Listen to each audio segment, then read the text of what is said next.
ओम नमः शिवाय।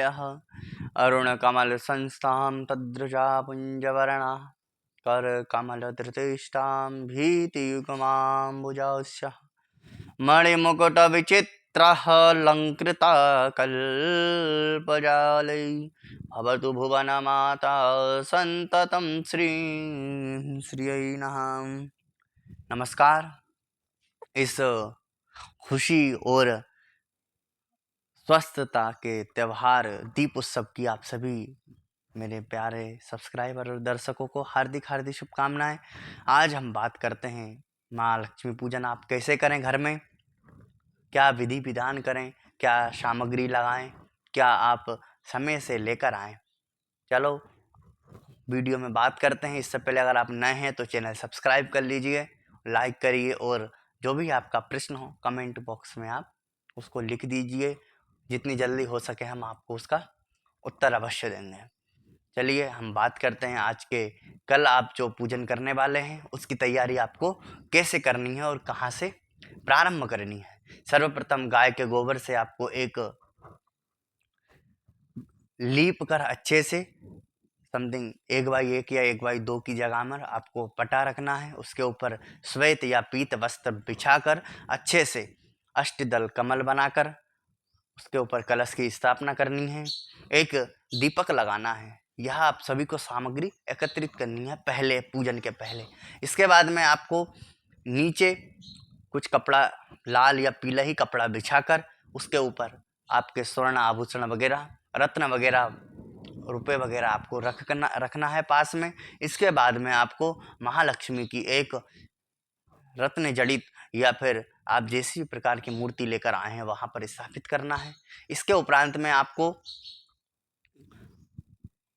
नवग्रह 16 मातृका इत्यादि बनाकर आपको ग्रह मातृकाएं बनानी है, मंडल बनाना है। अच्छे से आम के पत्ते लेकर आने हैं, केले के पत्ते लेकर आना है, 2 कलश लेकर आना है। थाली में अबीर गुलाल हल्दी मेहंदी कुमकुम जनेऊ पुष्प इत्यादि इत्र धूप दीप आदि की आपको पहले ही व्यवस्था करनी है। फल लेकर आनी है, मिठाई लेकर आनी है और माँ के लिए 16 श्रृंगार का एक पूरा सेट लेकर आना है। आगे आप पूजन कैसी करनी है इसको बताएं। सर्वप्रथम आपको अच्छे स्वस्थ आसन पर बैठकर लाल कलर का आसन या पीले कलर के आसन पे आपको बैठना है। माँ जगत जननी जगदम्बा की आपको सामने प्रतिमा रखनी है। सामने एक गणेश जी भगवान की प्रतिमा रखनी है। इसके बाद में सर्वप्रथम जिस प्रकार हम पूजन करते हैं, सर्वप्रथम पवित्रीकरण इत्यादि आचमन इत्यादि कर कर आसन के सामने जल छोड़कर प्राणायाम करना है। इसके बाद में पवित्री धारणम कर कर अच्छा सुंदर स्वस्ति तिलक आपको धारण करना है, तिलक लगाना है, शिखा बंधन करना है। यज्ञोपवीत इत्यादि हो तो आप उसको हाथ लगा सकते हैं। इसके बाद में हाथ धोकर स्वस्ति वाचन इत्यादि कर कर संकल्प करना है।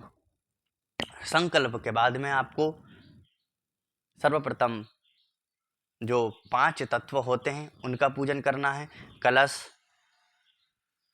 दीप, घंटा, शंख और पृथ्वी और सूर्य और उसके बाद में दिग्रक्षण पंच संस्कार करने के बाद में आपको सर्वप्रथम गणेश जी भगवान का पूजन करना है। गणेश जी का आवाहन करिए। आवाहन के बाद में पंचामृत से अच्छे से स्नान कराइए। पाद्य अर्घ आचमन इत्यादि कराने के बाद में शुद्ध जल से स्नान कराइए। शुद्ध जल के स्नान के बाद में अच्छे सुंदर स्वस्थ वस्त्र पहनाना है, तिलक लगाना है, चावल चढ़ाने हैं। चावल के बाद में आपको तिलक लगाना है। जितने भी प्रकार के अबीर गुलाल हल्दी मेहंदी आपके चंदन रखे हैं सभी प्रकार के आपको चंदन चढ़ाना है। चंदन के बाद में आपको भगवान को अक्षत चढ़ाना है। अक्षत का अर्थ होता है जो पूरा चावल का दाना होता है उसको आपको भगवान को चढ़ाना है। इसके बाद में आपको अक्षत के बाद में भगवान को फूल चढ़ाना है। पुष्पमाला धूप दीप इत्यादि चढ़ाकर भगवान से प्रार्थना करनी है। हाथ धोकर नैवेद्य जो आप लेकर आए हैं वो नैवेद्य चढ़ाना है। नैवेद्य के बाद में पान सुपारी इत्यादि आप सभी को चढ़ाना है। कुछ दक्षिणा चढ़ानी है। दक्षिणा के बाद में हाथ जोड़कर भगवान गणेश जी से प्रार्थना और आरती करनी है। इसके बाद में महालक्ष्मी की आपको पूजन करना है। महालक्ष्मी की पूजन आपको सर्वप्रथम आवाहन आचमन, पाद्य अर्घ्य के बाद में पंचामृत से स्नान कराना है। पंचामृत स्नान के बाद में आपको शुद्ध जल से अच्छे से स्नान कराकर भगवान का, माँ जगत जननी जगदम्बा का अभिषेक करना है। हो सके तो दूध में थोड़ा सा मिश्री डालकर या फिर कुछ मीठा डालकर या फिर गुलाब जल डालकर आपको महालक्ष्मी का अभिषेक करना है। महालक्ष्मी के अभिषेक के बाद में आपको फिर शुद्ध जल से अच्छे से स्नान कराकर वस्त्र पहनाने हैं। जो आपने 16 श्रृंगार का सामान लेकर आए हैं वो चढ़ाना है। चंदन लगाना है, चावल चढ़ाने हैं, फूल माला वगैरह इत्यादि सभी प्रकार की रत्न धातुएं से, जो आप स्वर्ण का सिक्का लेकर आए हो, चांदी का सिक्का लेकर आए हैं, वो चढ़ाना है। इसके बाद में धूप दीप नैवेद्य, इत्र, भगवान को इत्र बहुत प्रिय है। इत्र इसलिए चढ़ाई जाती है कि हम भगवान आपको महका रहे हैं, इसी प्रकार आप हमारे इस जीवन को महका दीजिए, है ना। इस प्रकार इत्र चढ़ानी है, आपको प्रार्थना करनी है। इसके बाद में हाथ धोकर जो आपने मिष्ठान बनाए हैं या मिष्ठान मार्केट से लेकर आए हैं, वह सभी प्रकार के मिष्ठान आपको महालक्ष्मी के सामने अर्पित कर देना है। इसके बाद में मिष्ठान के बाद में आपको धूप दीप दिखाकर प्रार्थना करनी है, हाथ धोना है, जल घुमाना है 2 बार। जल के बाद में एक आचमनी जमीन पर नीचे छोड़ना है। उसके बाद में पान वगैरह, लौंग इलायची चढ़ानी है। लौंग इलायची के बाद में अखंड श्रीफल, एक नारियल चढ़ाना है, उसमें कुछ दक्षिणा रखनी है, दक्षिणा चला देना है। और महालक्ष्मी से जितना हो सके आपसे दीपों से, दीप मालिका से माँ भगवती की आरती करनी है।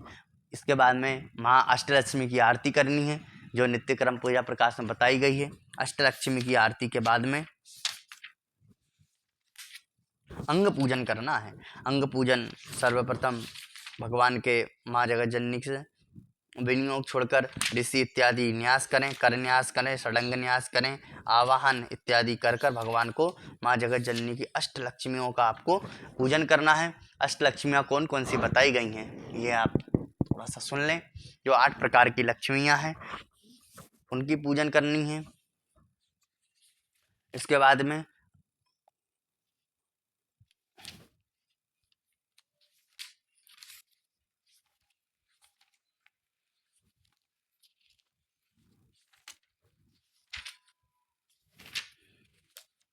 दहली की आपको पूजन करना है। जो घर की चौखट होती है उसकी आपको पूजन करना है। उस चौखट में माँ लक्ष्मी का वास होता है। इसके बाद में दवात, दवात का अर्थ होता है स्याही। पहले के टाइम में जो कलम होती थी उसकी भी पूजा करते थे। कलम की पूजा के बाद में आपको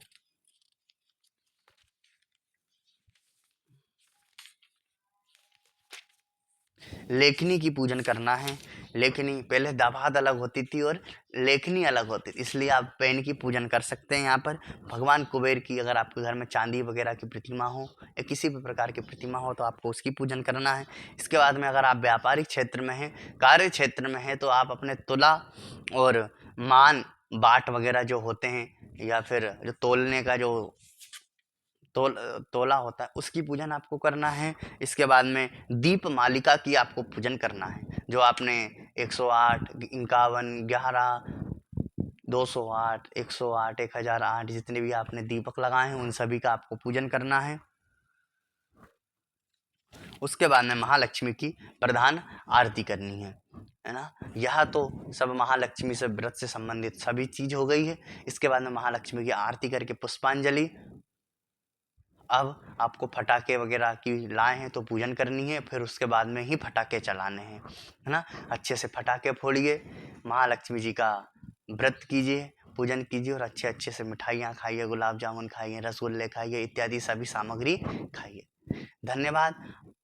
हम कल पूजन की पूरी वीडियो बनाएंगे। कल जो भी अच्छा शुभ मुहूर्त होगा उसके विषय में आपको पहले ही सुबह ही अवगत करा दिया जाएगा।